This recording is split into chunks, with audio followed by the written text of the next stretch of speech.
সুপ্রিয় দর্শক, আসসালামু আলাইকুম। চলুন আজকে আমরা দেখব পদ্মা সেতু প্রকল্পের নদী শাসনের কাজ।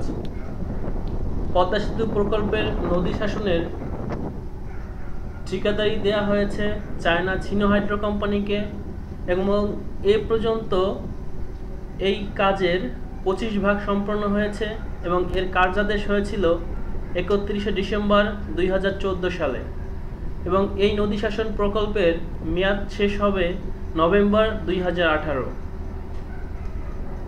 এই নদী শাসন প্রকল্পের জন্য সিনো হাইড্রো যে দৈত্যাকার ড্রেজার মেশিন নিয়ে এসেছে চায়না থেকে, আমরা তার একটিকে দেখতে পাচ্ছি।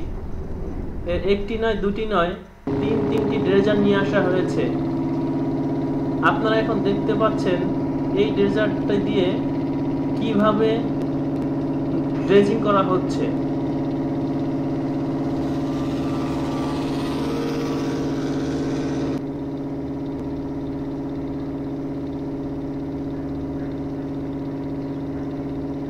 এবং এই ড্রেজিং মাওয়া পয়েন্টে 1 কোটি ঘনমিটার এবং জাজিরা পয়েন্টে 4 কোটি ঘনমিটার করা হবে।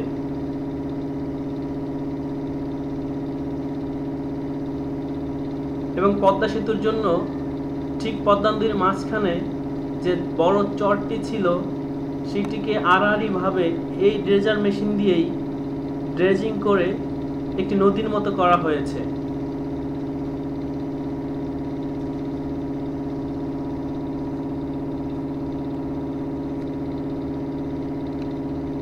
সবাইকে ধন্যবাদ।